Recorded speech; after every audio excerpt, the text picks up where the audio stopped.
Now for more on this, we're being joined by Charles Kupchan, who is a senior fellow at the Council on Foreign Relations and was the former special assistant to the President and senior director for European Affairs on the staff of the National Security Council in the Barack Obama administration. Sir, thank you so much for joining us on World DNA.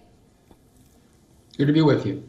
Now, sir, CIA chief was involved in negotiating the previous hostage agreement back in November as well. The question, of course, is do you think they can reach a breakthrough this time around?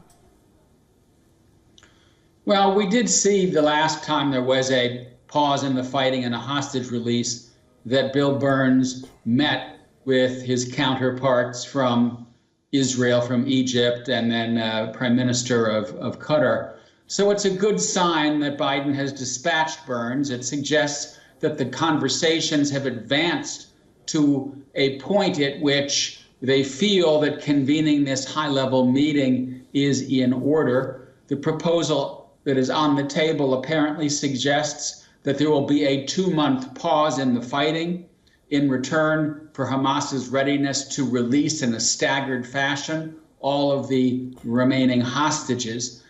If that deal is struck, I'm not optimistic that it would take effect readily. And that's because I think Israel is closing in around Khan Yunis in the southern part of Gaza, where the leadership of Hamas is. I'm guessing they're going to want to continue to prosecute that effort to go after the leadership before agreement on a pause in the fighting.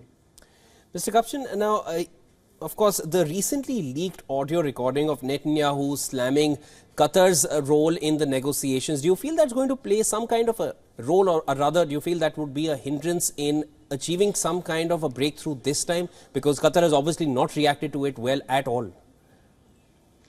I don't think it is that big of a deal. These hot mic leaks occur from time to time. I think that Qatar had to react the way that they did, but I'm guessing that this will blow over and that given the urgency of the situation, the need to get the hostages released, there will be sincere conversations taking place in the coming days. Sir, also let's talk about the ICJ ruling that is imminent as well. South Africa has requested for an interim ruling from the ICJ in its genocide case against Israel. Talk to us about the immediate impact that this may have if this ruling does come through. And will Israel be compelled to follow them? Well, it's important to keep in mind that the ICJ is not ruling on the fundamental question of genocide.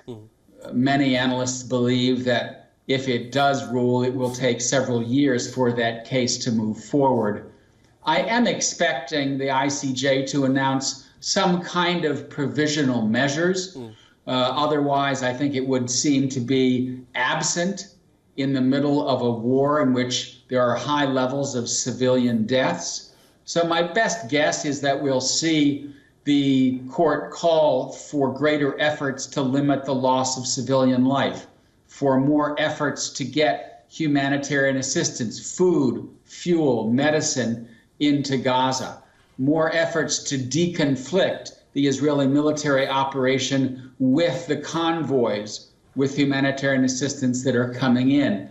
I'm guessing we'll see these kinds of calls from the ICJ, but nothing that would constitute a finding on the fundamental case itself. Mr. Kupchan, I just wanted to, again ask you, do you feel Israel would be compelled to follow these even if that's the ruling that comes out? Well, the ICJ does have legal standing, but it does not have the ability to enforce its provisions. And so in that sense, it would be up to Israel to voluntarily comply. I do think that we're already in a situation, in part because of American pressure, in which Israel has begun to move to a more surgical military operation, in which we're seeing more and more aid go in through Kerem Shalom, which is the crossing point in southern Israel from Israel proper into Gaza. So much of what the ICJ is likely to recommend is already beginning to take place.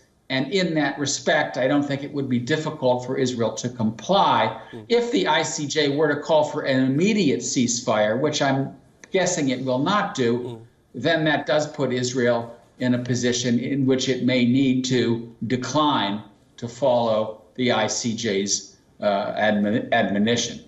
So it will be one more avenue of pressure on Israel at most, and of course then it depends on Israel what it chooses to do after that. Thank you so much for joining in on World DNA, sir. That was Mr. Charles Kupchan. My pleasure. Bye-bye.